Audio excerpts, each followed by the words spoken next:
Halo para pecinta film dimanapun kalian berada, semoga sehat selalu. Kali ini saya akan merangkum sebuah film yang berjudul Outside the Wild. Film ini dirilis tahun 2021 dan dibintangi oleh Anthony Mackie sebagai Kapten Leo dan Damson Idris sebagai Harp. Film fiksi ini menceritakan perang saudara Eropa Timur pada tahun 2036, di mana sebuah atau seorang tentara robot Amerika yang ditugaskan untuk memata-matai militer Rusia. Bagaimana kisah selengkapnya? Kita langsung saja ke TKP. Di awal film kita diperlihatkan pasukan Amerika yang ditempatkan di perbatasan baru tanpa hukum yang dikuasai oleh Viktor Koval yang sangat bengis. Amerika memakai GAM atau pasukan robot untuk kali pertama menyerang musuh. Kapten Miller dan 40 anak buahnya memimpin penyerangan ini. Si Harp, yaitu pilot pesawat drone, menembak tanpa izin dan menewaskan 2 anak buah Kapten Miller. Harp disidang dan diturunkan pangkat menjadi hansip di kampung sebelah. Harp dikirim kepada kapten bernama Leo. Leo yang berwajah dingin memerintahkan Harp untuk mengantar vaksin kolera yang menyebar sangat cepat ke rumah sakit yang berjarak 20 km dari kampung barunya. Leo bercerita bahwa Viktor Koval adalah pemimpin tentara Krasny yang ingin menjadikan Ukraina bagian dari Rusia. Viktor bertanggung jawab atas bom radioaktif yang meledak di Kiev menggunakan uranium Rusia. Korban 25.000 orang. Viktor berusaha menguasai sistema perimeter atau tindak balas nuklir otomatis Rusia. Viktor berusaha mengambil nuklir Ukraina dalam 24 jam ke depan, kata Pak Leo. Kemudian Leo menyuruh Harp berangkat ke rumah sakit saat fajar. Juga menyuruh untuk ganti seragam. Di saat itulah Harp keheranan, karena dari tubuh Leo mengeluarkan cahaya mengkilat seperti oki jelly drink alias transparan. Harp diberi waktu 1 menit untuk mempercayai hal itu. Setelah percaya, Leo menghentikan trik sulapnya dan menyuruh iklan jelly drink untuk pergi. Di luar markas, Harp bertemu Miller. Karena masih sakit hati anak buahnya terbunuh, Miller memarahi dan menghina Harp. Harp bertanya kembali apa sebenarnya tujuan dia dikirim bersama Leo. Leo menjawab, "Aku memilihmu untuk misi ini." Harp dengan kepedean menjawab, "Berarti aku rekanmu ya?" "Bukan, kau adalah kacungku," tegas si Leo. Kemudian mereka berangkat untuk mengantar vaksin dengan iring-iringan odong-odong. Di tengah perjalanan mereka ngobrol tentang ukuran dan warna favorit sempak mereka masing-masing. Setelah sampai di zona konflik, mereka bertemu dengan truk bantuan yang mengalami kecelakaan karena serangan musuh. Warga pun berebut untuk mengambil bahan makanan dan obat-obatan di truk tersebut. Setelah iring-iringan sampai ke truk, mereka dihalangi warga. GAM pun diperintah untuk maju, tapi jangan menembak. Namun karena si robot sudah dioprek-oprek, si robot pun sedikit error dan menembak salah satu warga. Keadaan memanas. Leo turun dan menyuruh Harp untuk mundur. Leo memerintahkan anak buahnya untuk menurunkan senjata. Leo maju tanpa senjata ke warga dan menyuruh mereka menurunkan senjata. Leo mengatakan bahwa dia bukan musuh. Leo memerintahkan mereka untuk memindahkan truk yang oleng karena menghalangi perjalanan. Tiba-tiba tembakan tentara Krasny dari gedung menghujani prajurit Leo. Tembak menembak pun tak dapat dihindari. Sementara itu, Harp yang tidak pernah turun di medan perang, tiba-tiba migrennya kambuh karena shock melihat keadaan itu. Ditambah lagi obat sakit migrennya, yaitu Puyer 16 bintang 7, ketinggalan di WC markas. Karena suasana makin kacau, Miller menyuruh Leo dan Hart untuk mengantar vaksin dengan berjalan kaki. Sementara Miller dan anak buahnya terus menghadapi pasukan Krasny. Di tengah perjalanan, Leo menyuruh melepas sempak. Maksudnya menyuruh si Hart untuk melepas helmnya agar tidak terlihat mencurigakan dan migrennya sedikit enteng. Tak seberapa jauh mereka melihat beberapa mayat yang mungkin akan segera digoreng karena mayat-mayat itu berlumuran tepung. Leo pun menyuruh Hart untuk melanjutkan perjalanan. Setelah sampai di rumah sakit penampungan, ternyata mereka dibuntuti oleh sniper Victor yang bernama Paman Gober. Paman Gober membidik mereka, tapi sayangnya meleset.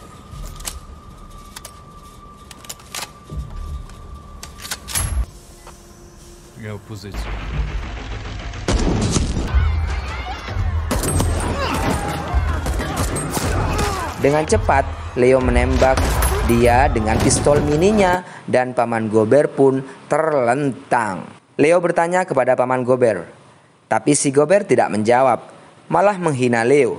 Karena Leo sedikit emosi, Leo pun memainkan lubang bekas tembakan pada leher Paman Gober.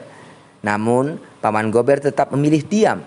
Akhirnya, Leo menyerahkan Gober pada warga untuk dijadikan latihan kungfu. Di sisi lain, Hart mulai panik karena Leo dengan sembarangan membunuh orang.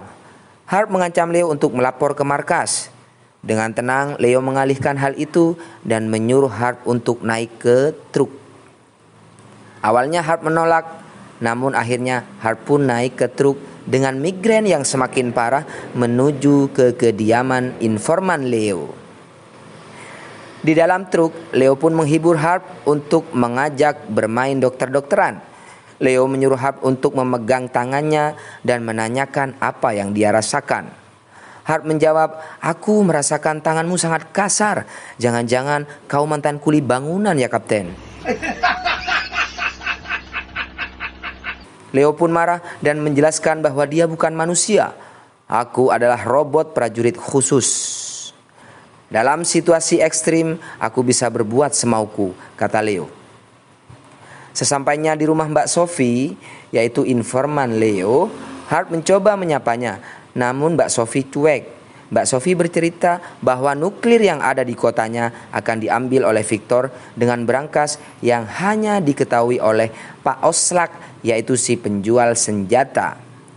Mereka berniat mendatangi Pak Oslak dengan bekal senjata yang dibeli dari Mbak Sophie. Sebelum pergi, Mbak Sophie mengingatkan kepada Hart bahwa anak-anak yang ada di rumahnya adalah korban dari peluru yang diluncurkan oleh Hart ketika menjadi pilot yang membuat orang tua mereka mati dan rumahnya pun hancur. Sesampainya di tempat Oslak, yaitu area pasar kain di dekat rumah Mbak Sophie bertanya kepada Om Gendut keberadaan si Oslak. Namun, Om Gendut mengatakan dia tidak tahu. Seketika, Leo langsung mencekik dan mendorongnya hingga menembus sebuah ruangan di mana anak buah Oslak sedang mengadakan rapat. Perkelahian berlanjut setelah anak buah Tepar,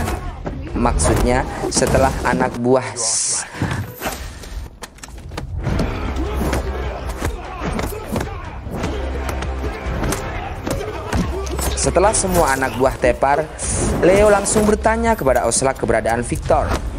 Tiba-tiba anak buah Pak Oslak yang masih hidup ingin menyerang Leo. Namun Mbak Sophie berhasil menghalanginya dengan gerakan baliknya yang sangat indah. Pak Oslak sempat kabur tapi terjatuh dan Leo berhasil menaikinya. Leo pun bertanya di mana brankas nuklir itu. Dan karena ketakutan dengan ancaman Leo, Pak Oslak memberitahu bahwa brankas itu berada di sebuah bank, yaitu di Jalan Ikan Tongkol Gang 5.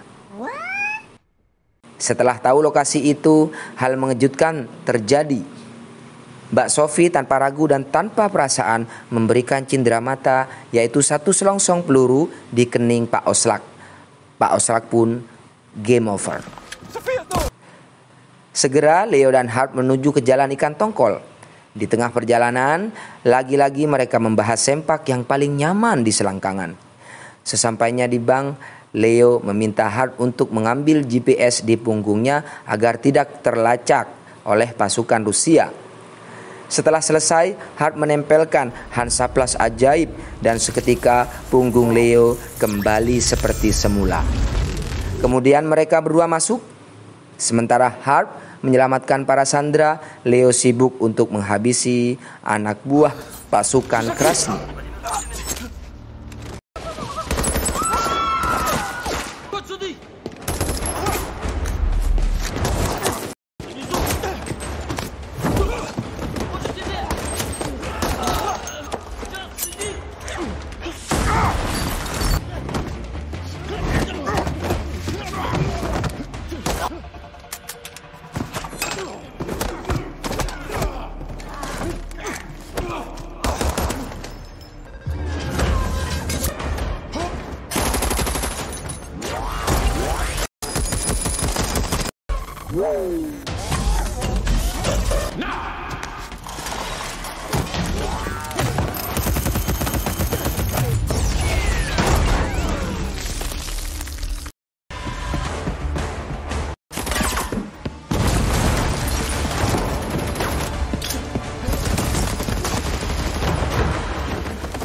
Leo memerintahkan Harp untuk melapor ke markas tentang kondisi terbarunya dan meminta bantuan kepada markas pusat. Setelah Harp menyelamatkan sebagian sandera, dia melihat 2 kendaraan baja yang datang untuk membantunya.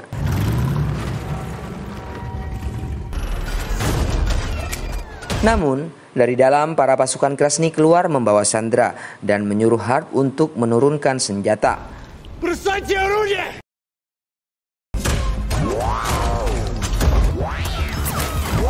Pasukan Gam yang membantunya tiba-tiba menembak ke arah tentara Krasny.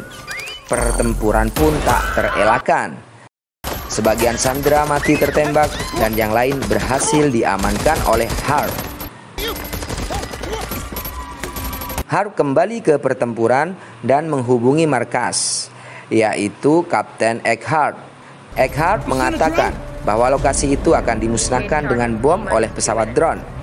Harp khawatir karena di situ masih banyak warga sipil. Sementara Leo berusaha merebut pemicu nuklir dari salah satu tentara Krasny. Dengan mudah Leo pun berhasil mengambilnya dan membunuh tentara Krasny.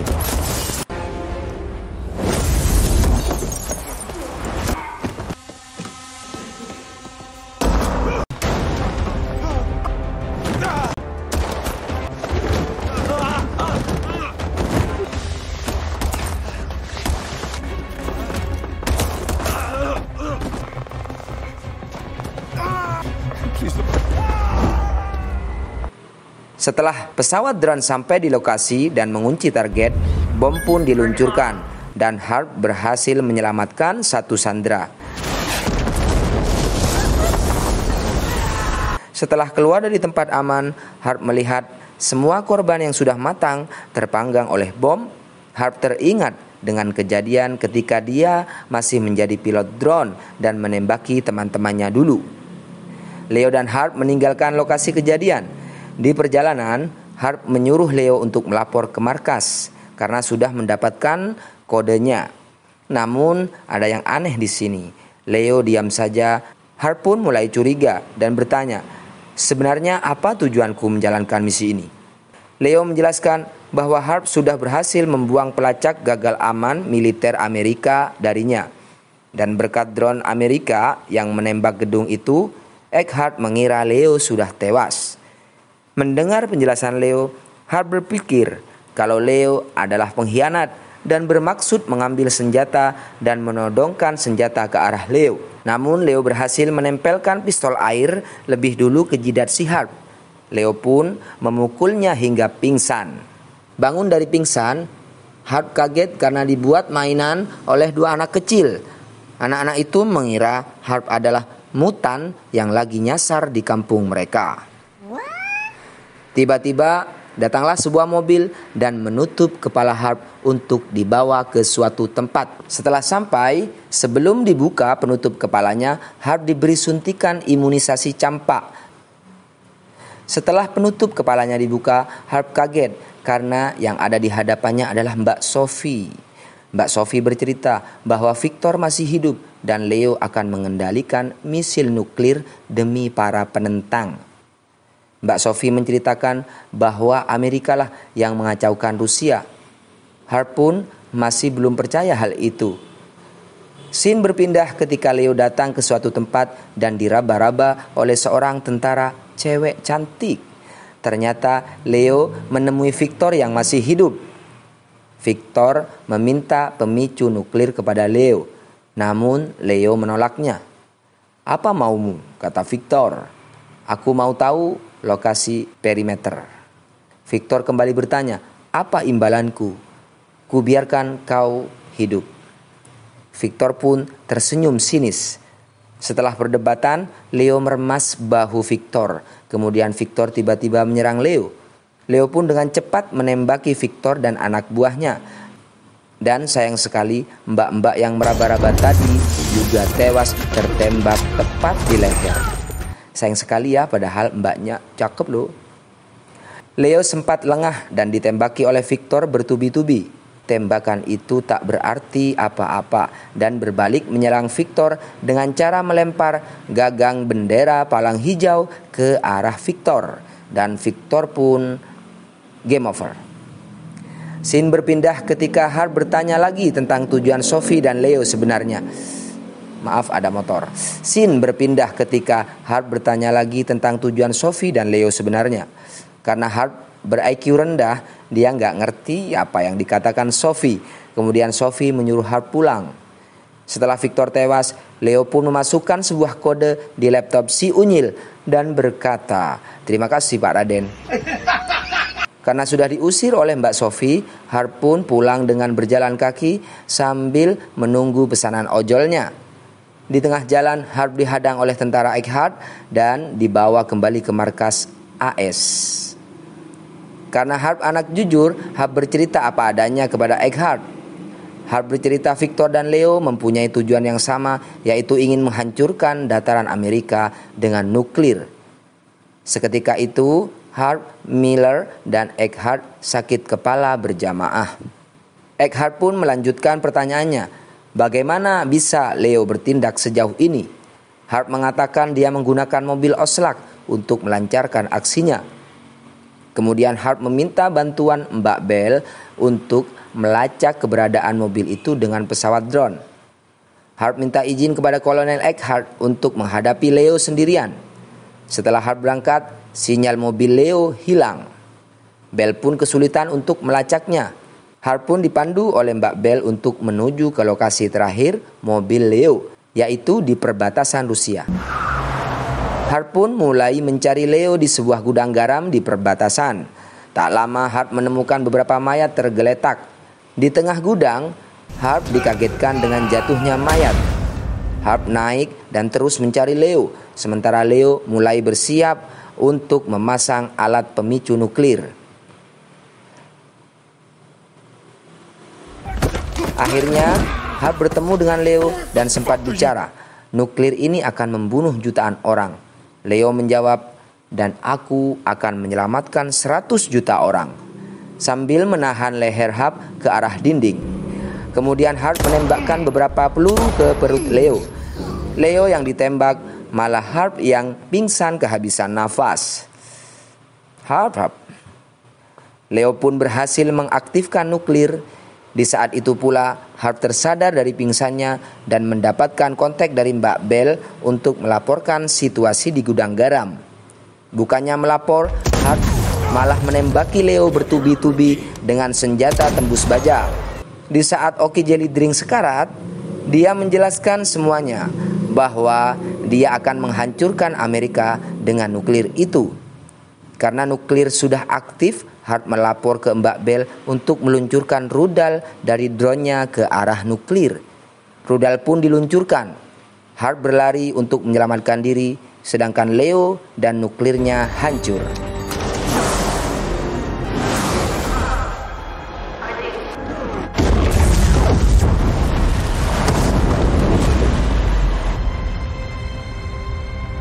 Tugas Harp selesai, Harp pun boleh pulang, dan film pun tamat. Ending yang sangat membingungkan. Bagaimana? Bingung kan dengan alur ceritanya? Saya aja bingung. Yang mana yang jahat dan yang mana yang baik. Mari kita berpikir bersama. Tapi gak apa-apalah, anggap saja ini hiburan semata. Yang terakhir, tetap semangat. Sampai jumpa di film-film selanjutnya.